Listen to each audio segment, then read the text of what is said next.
평안하셨습니까? 행복한 말씀 나눔 오충영 목사입니다.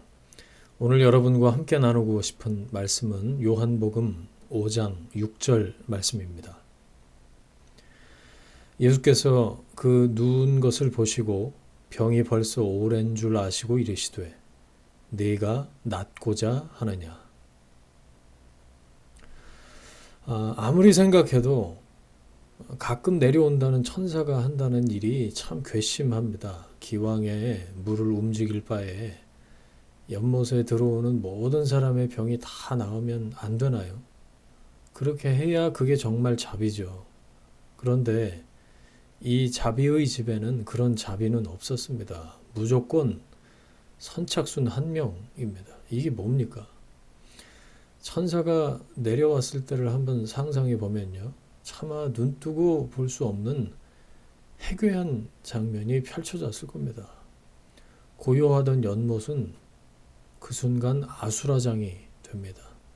시각장애인은 어딘지도 모르고 막대기를 휘두르고 보행장애인들은 절름거리면서 온 힘을 다해서 뛰고 또 뇌졸중 환자는 엉금엉금 기어서 모두들 필사적으로 그 연못에 먼저 들어가려고 밀고 당기고 치고 받고 그러지 않았을까요? 연못에 물이 움직이는 순간 베데스다, 자비의 집은 지옥으로 변하는 겁니다. 한 명은 기쁘겠지만 나머지 사람들은 다시 기약 없는 그때를 기다려야만 했죠.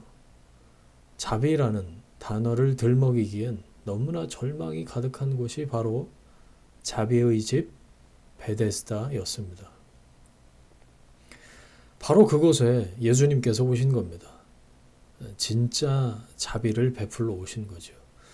예수님이 베데스다를 보셨을 때도 상황은 참혹했을 겁니다. 그 중에 아주 오래되어 보이는 병자 한 명이 예수님의 눈에 띄었습니다.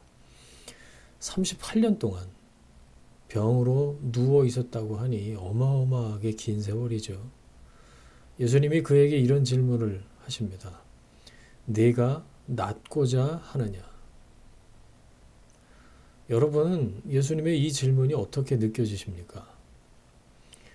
38년 동안 베데스다에서 반복되는 좌절을 겪어온 사람에게 예수님의 말씀은 어떻게 느껴졌을까요?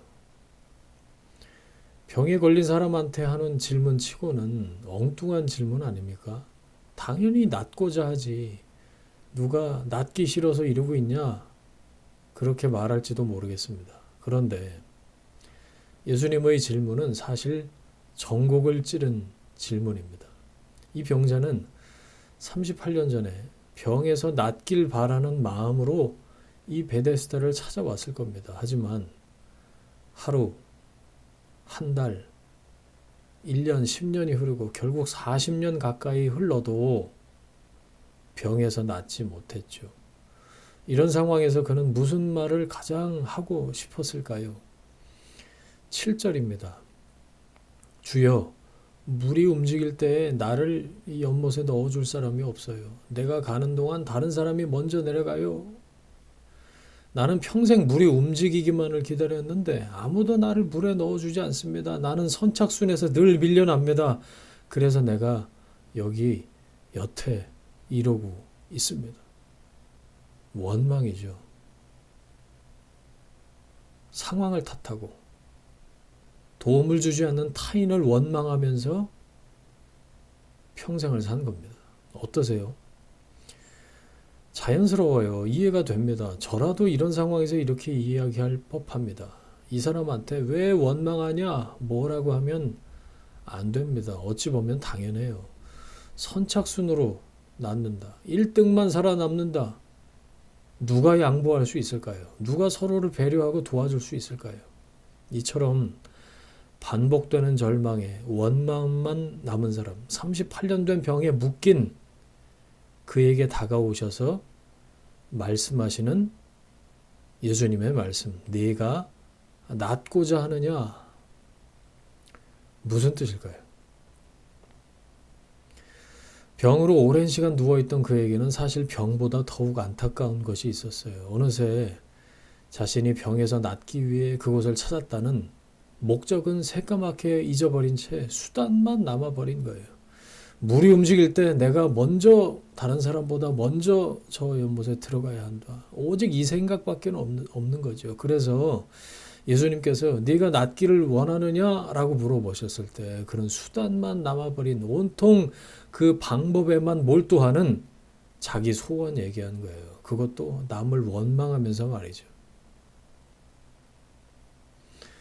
예수님께서 이 사람을 보셨을 때 목적은 잊은 채 연못에 들어가야만 한다는 그 수단과 방법에만 집착하고 있는 그 사람의 중심을 보시고 물어보신 거죠. 네가 낫고자 하느냐? 내가 여기에 왜 왔는지, 지금 여기에 왜 있는지 그 목적을 기억하고 있냐? 내가 처음부터 원하던 본질적인 목적이 뭐냐? 내가 낫고자 하느냐? 아니 이 양반이 왜 나한테 이런 걸, 이 당연한 걸 물어보나, 혹시 나를 이 연못에 넣어주려고 도와주려고 물어보나 보다 생각할지도 모르겠습니다.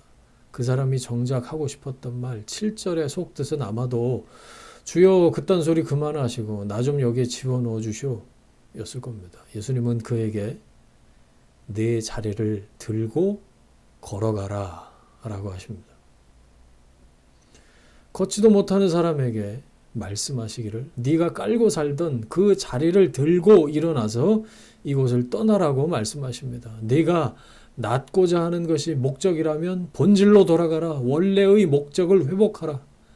예수님은 베데스다에 오셨을 때 38년 된 병자가 경쟁을 이기고 물가에 먼저 들어갈 수 있도록 도와주지 않으셨습니다. 그렇다고 베데스다에 있는 모든 병자들 다 치유해 주셨는가? 그것도 아닙니다. 베데스다의 예수님, 우리로 하여금 경쟁에서 이기게 도와주시는 분도 아니시고 그 경쟁 자체를 없애주시는 분도 아니셔요. 그럼 예수님은 뭘 하셨죠? 내 자리를 들고 걸어가라 라고 말씀하십니다. 내가 원하는 것이 무엇이냐?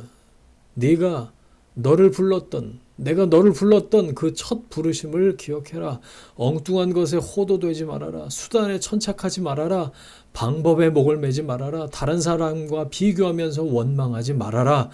내가 너를 불러서 사명을 맡긴 그 목적과 방향을 다시 회복하고 그것에서 온전케 되어라. 누워있지 말아라. 앉아있지 말아라. 일어나라. 걸어가라. 내가 나의 자리를 들고 걸어가는 것, 내 삶의 목적을 분명히 하고 수단에 휘둘리지 않는 것, 남들과 비교하지 않는 것, 하나님이 부르신 나의 소명에 집중하면서 사명자로 살아가는 것, 하나님께서 부르신 삶의 목적이 무엇인지 다시 기억하고 그것을 회복하기를 원합니다. 네가 낫고자 하느냐? 물으시는 주님의 말씀에 정직하게 반응하길 원하고 내 자리를 들고 걸어가라 라고 하시는 주의 말씀에 순종하는 여러분이 되시길 축원합니다.